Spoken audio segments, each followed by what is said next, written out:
Muraho neza nanone nizere ko mumeze neza, ndabashuje cyane kandi nongeye kubaha ikaze abantu mudukurikira kuri Olive TV. Nk'uko nabibabwiye nyine YouTube channel yanjye abantu benshi yabagoraga kuyibona, niyo mpamvu nayihinduye Olive TV.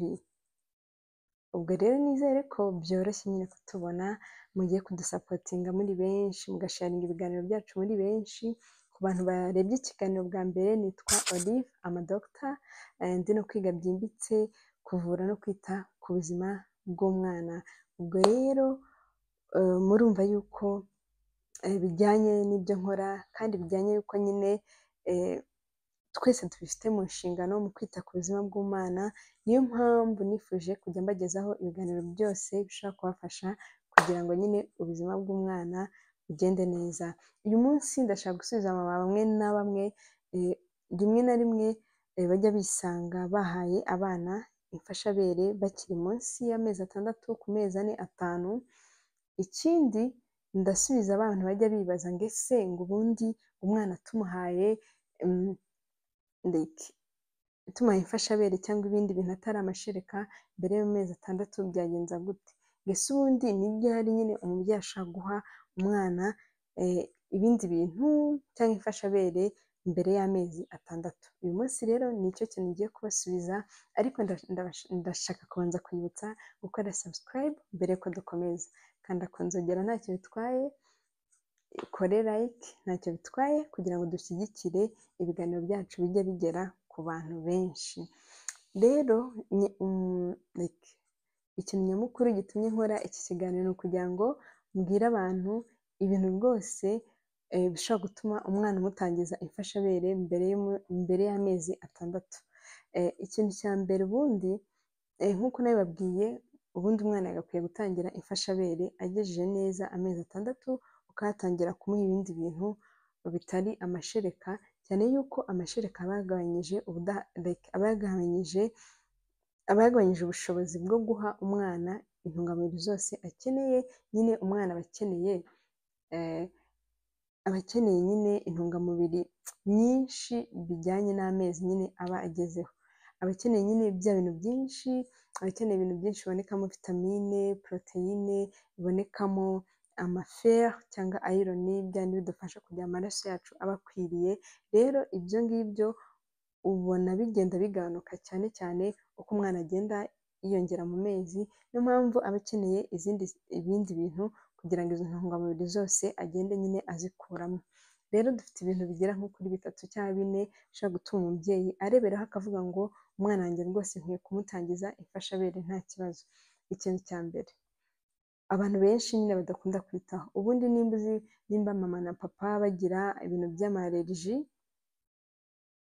tuvuga urugero nimba mama na papa bagira allergie nko ku magi cyangwa ikindi kintu cyose uziho ugiraho allergie, kugira ngo uproteje uwo mwana wawe cyangwa umurinde kuzagira allergie kuri ibyo bintu. Kandi rimwe ugasanga ni ingenzi yuko umubiri wiwe ubibona, ubimuha mbere, ushobora kuba ku mezi 5 ukabimutangiza mbere kugira ngo umubiri we nyine utangire ube nyine umenyera ibyo bintu. Kuko uzasanga urugero harimo nk'umuntu ugira allergie ku magi, uko utinda kuba wabiha umwana uzaba uri kumwongera amahirwe nawe yo kuzajya agenda nyine agira allergie kuri icyo kintu.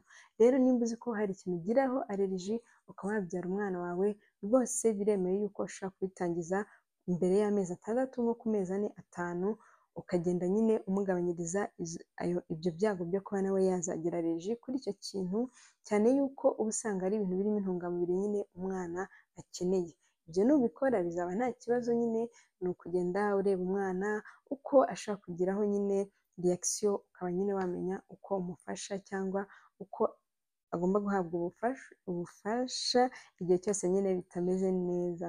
Icyo ni ikintu cya mbere ubushakashatsi bugaragaza yuko ushobora kugenderaho utangiza umwana nyine ibindi bintu atari amashereka mbere y'amezi 6.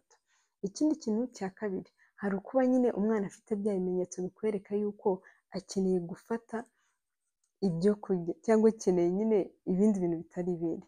Urugero uzasanga nk'umwana ubasha kwicara neza ku mezi 4, 5, akabasha nyine kwicaza.